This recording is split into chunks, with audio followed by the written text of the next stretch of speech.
Good afternoon. Welcome to Grief Support Group. This is a chance, as I often say, this is a chance for us to take a moment from our sort of normal lives. And if you're in the midst of a grief journey, your grief is always with you, but sometimes it's good to take a little moment to acknowledge it, to gather with others. We are not gathering in person today for a couple of reasons, but we will try next week to gather in person. So in person is a little different because you're able to see each other and sort of tend to each other as well as tend to yourself. You're also able to express. And so I always invite you to find ways in the midst of this to express what you're feeling so that it doesn't get sort of stuck on a hamster wheel inside you. And to connect with those who also understand this journey, because it's a different kind of journey that one of those things in life that you kind of don't know until you experience it. So today we have finished with the latest series that we were working our way through. So I thought we would take a little time and I will read you a story. This is the Tear Soup book.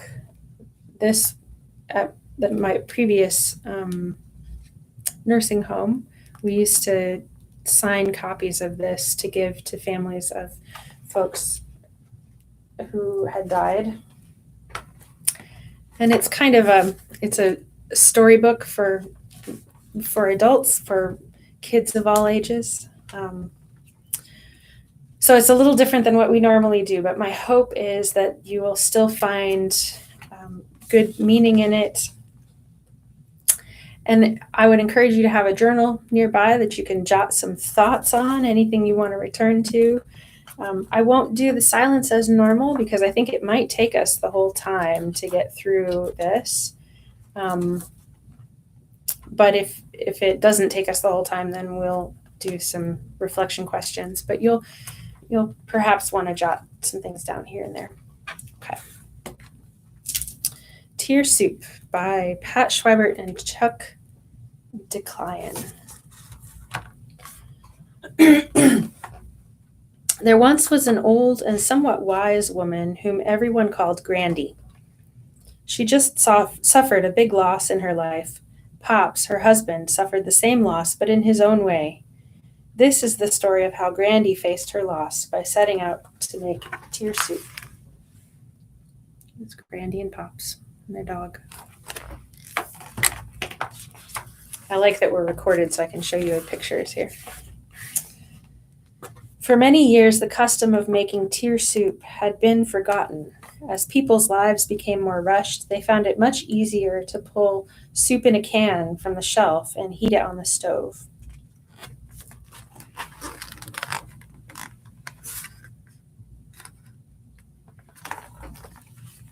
But several years ago, Grandy got a taste of a well-seasoned tear soup.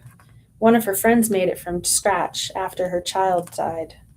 As soon as Grandy tasted the rich flavor of that carefully made soup, she promised herself never again to assume that quicker was better.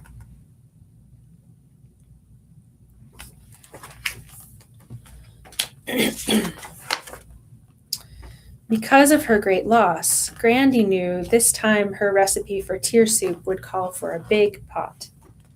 With a big pot, she would have plenty of room for all the memories, all the misgivings, all the feelings, and all the tears she needed to stew in the pot over time.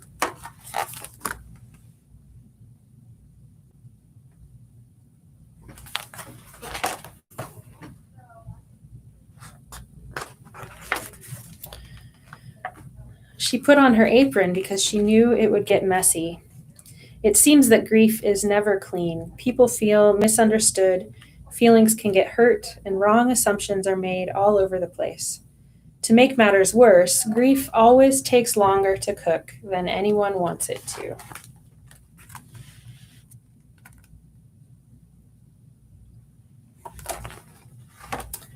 And then Grandy started to cry. At first, she sobbed.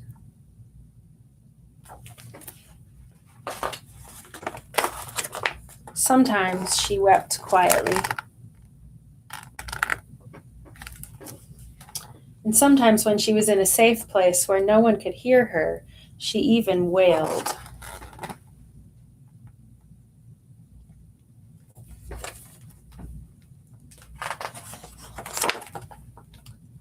Grandy knew she had to make much of this part of the soup alone.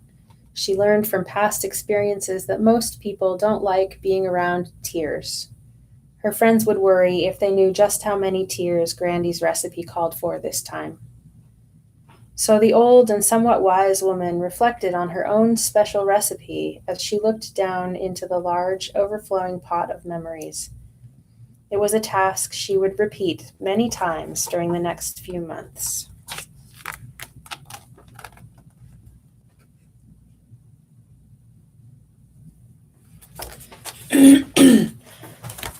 Pardon me. Grandy winced when she took a sip of the broth. All she could taste was salt from her teardrops. It tasted bitter, but she knew this was where she had to start. And for now, it was the only thing on her menu.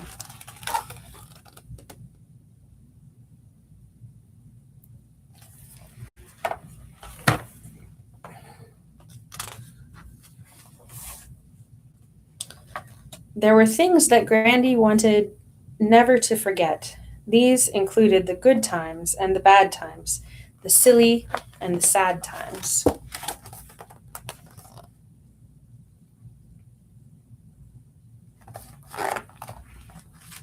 With her arms full of memories, Grandy made many trips to the kitchen.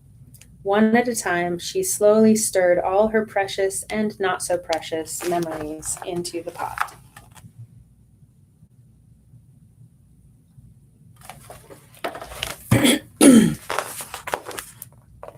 But eventually, she ran out of things to add.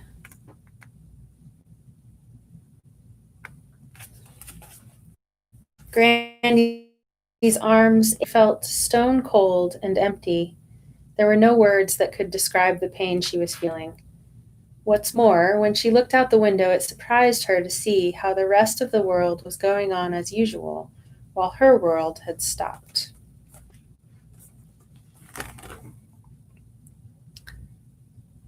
I'm in my office, and occasionally people walk by and wave at me.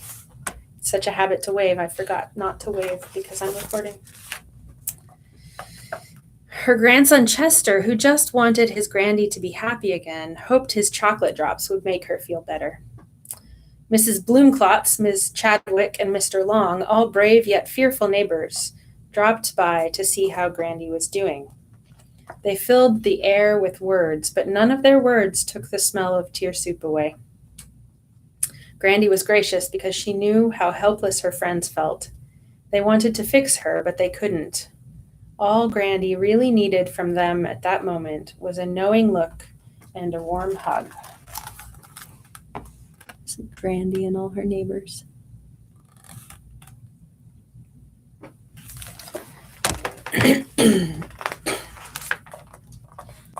There were also days when Grandy hungered for a thoughtful ear.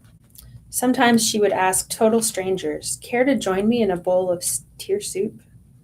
"No, thanks," most would reply. "I don't have time for tear soup today." Even some of Grandy's friends hurried past her house and pretended not to notice the aroma of tear soup coming through her open door. Grandy found that most people can tolerate only a cup of someone else's tear soup. The giant bowl, where Grandy could repeatedly share her sadness in great detail, was left for a few willing friends.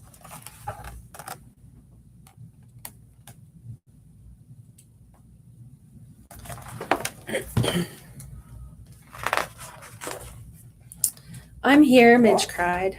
"I got here as fast as I could, and I'll be here whenever you need me. What a tragedy. I'm so sorry you're having to make such a big pot of soup. Oh, what a relief. Grandy knew she didn't have to be careful what she said around Midge. Midge wouldn't try to talk her out of anything she was feeling. And Grandy could even laugh and not worry that Midge would assume Grandy was over her grief. Sorry I couldn't get here sooner, said Midge. No problem, replied Grandy. I've had plenty of help. But most of these friends will be history pretty soon. They'll be over my tragedy long before I am. But I know you'll still be around. Good old Midge.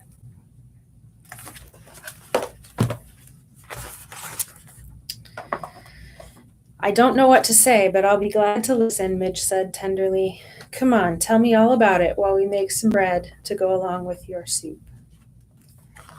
These two friends, who had shared 1,000 laughs and just as many tears, pounded at the bread dough together. I feel like I'm unraveling, Grandy cried. I'm mad, I'm confused. I can't make any decisions. Nobody can make me feel good. I'm a mess. I just didn't realize it would be this hard. Why don't we go for a walk while we wait for the bread to rise? Midge suggested.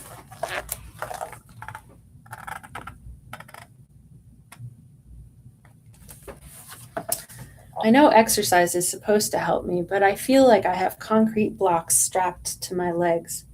We'd better not go too far, or you'll have to carry me home, moaned Grandy.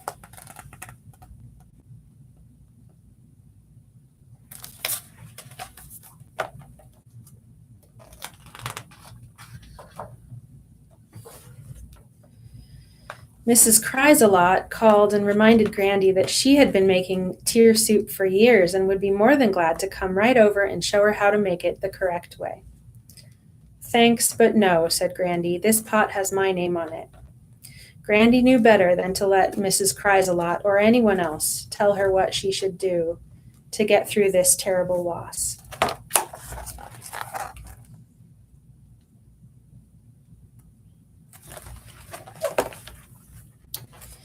Next, her recipe called for some comfort food. For Grandy, this meant mashed potatoes or ice cream. Comfort food always makes you feel better, at least for a little while. It gets past that big lump in your throat when other foods can't. I think it needs some chocolate, too. After all, it was her soup.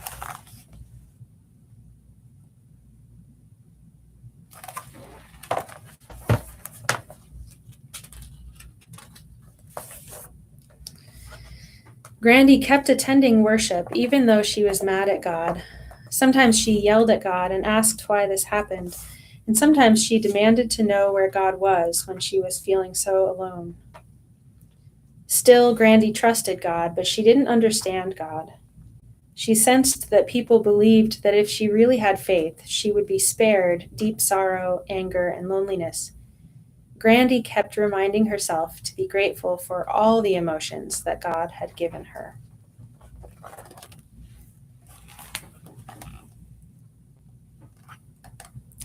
It's Grandy at church.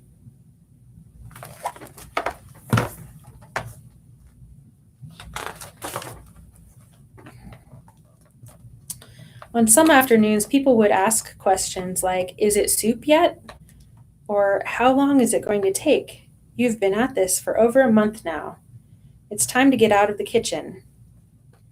Grandy fumed at the caller's advice.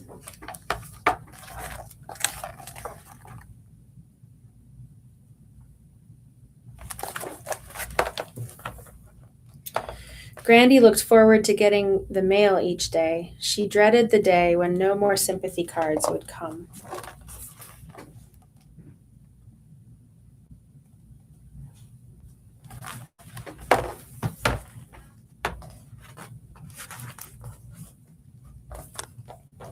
Hey.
I'm so sorry for that interruption. I'm hoping you're still with me. And instead of redoing this whole thing, I'm gonna just try to keep going from here. I hope maybe you took a little time for reflection on what you've heard so far. And again, I apologize. Let's continue. When she was alone and needed to think, she found it helpful to keep notes on her soup making.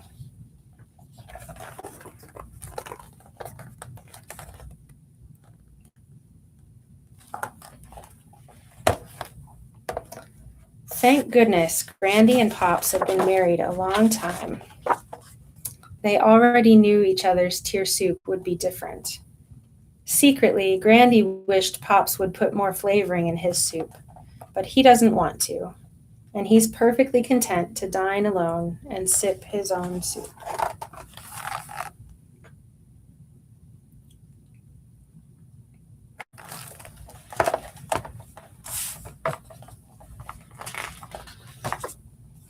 Making tier soup is hard work. Sometimes it was all she could think about, even the things for Grandy that Grandy used to love to do. She didn't have the energy for, nor did she care about anymore.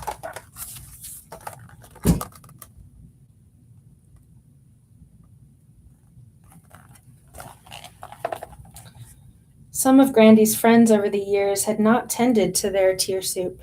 Their soup boiled over and the pot scorched. What a mess. It took them a long time to clean up their pots and to start over. The smell of burnt soup still lingers in some of their homes.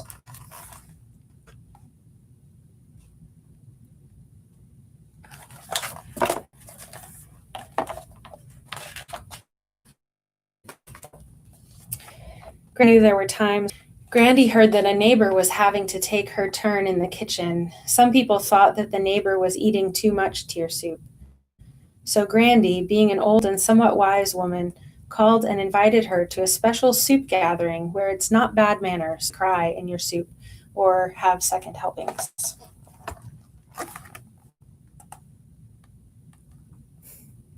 Good metaphor for a support group. Come over and let's eat soup together. Nobody will tell you that you're having too much soup. Soon the thoughtful cooks sat at Grandy's table and discussed the process of making tier soup. There are some parts that require help from friends, and some parts you just have to do alone. They shared stories about soup making they wouldn't dare tell anyone else for fear of being judged a bad cook. They all laughed knowingly when Grandy remarked how on days when she was daydreaming while driving, she was glad that the car seemed to know where she wanted to go. These people had become Grandy's new best friends. No, if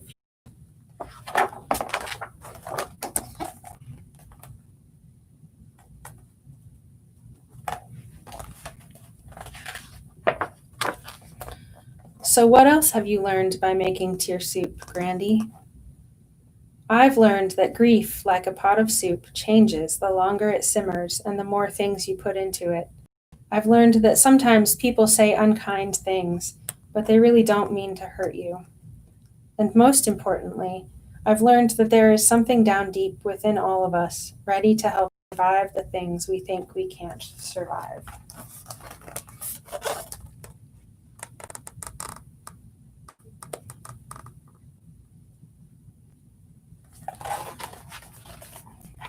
Grandy, you know so much. What will I do after you die? Don't worry, I will leave you my recipe.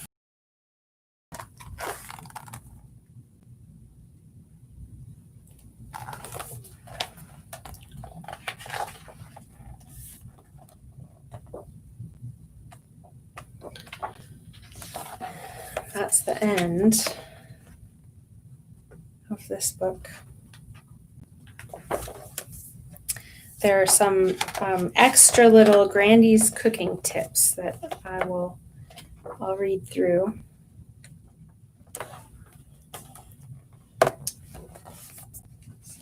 Grandy's cooking tips. Grief is the process you go through as you adjust to the loss of anything or anyone important in your life.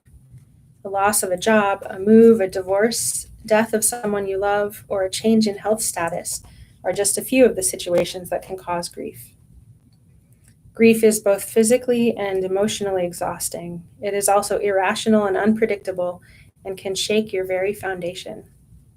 The amount of work your grief requires will depend on your life experiences, the type of loss, and whatever else you have on your plate at that time. A sudden, unexpected loss is usually more traumatic, more disruptive, and requires more time to adjust to. If your loss occurred through violence, expect that all the normal grief reactions will be exaggerated. You may lose trust in your own ability to make decisions and/or to trust others.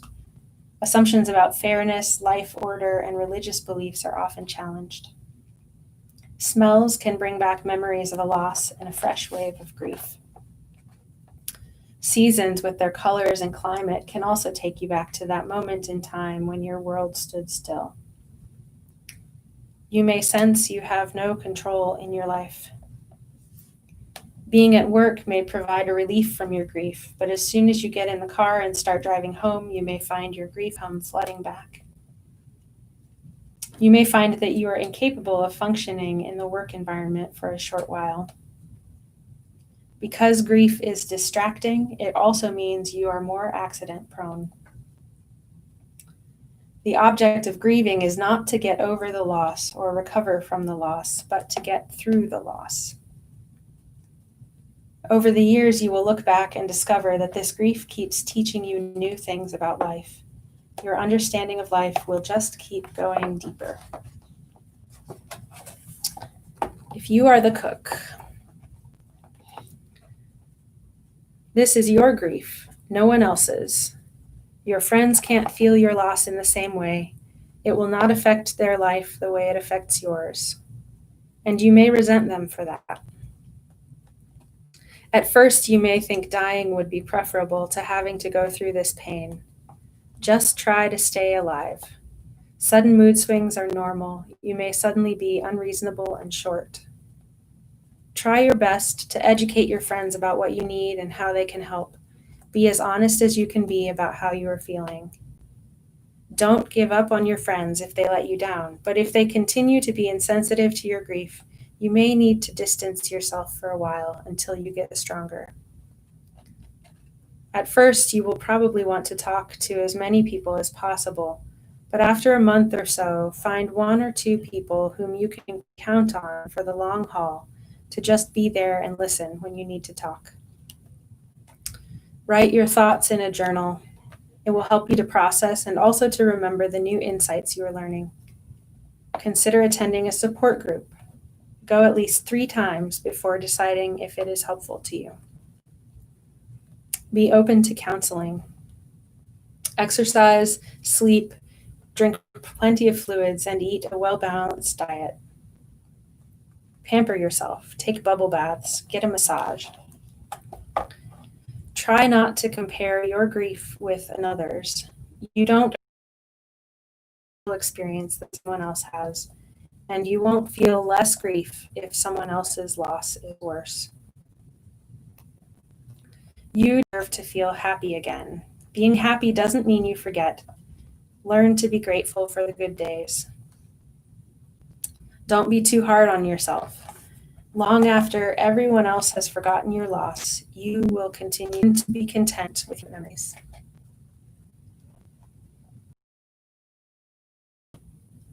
There's a section called If Your Friend is the One Who is Making Tear Soup. I won't read that, but this book is in the spiritual care library in the chapel lounge lobby. So you're welcome to borrow it and read that section if your friend is the one who's making tear soup. Soup making and time. Grief work takes time, much longer than anyone wants it to. If a child or spouse dies, it may be a year before the bereaved begins to gain a sense of stability, because the loss is highlighted by each season, holiday, anniversary, or special day. The second year is not so great either. You may be okay 1 minute, but the next minute you may hit bottom. Nighttime can be particularly difficult. Some people have trouble getting to sleep, while others have trouble staying asleep. And then there are those who don't want to wake up. Most people can tolerate another's loss for about a month before wanting the bereaved person to get back to normal. There's a section here that says if a child is the cook, again, things to read if this is your situation. If you are a male chef,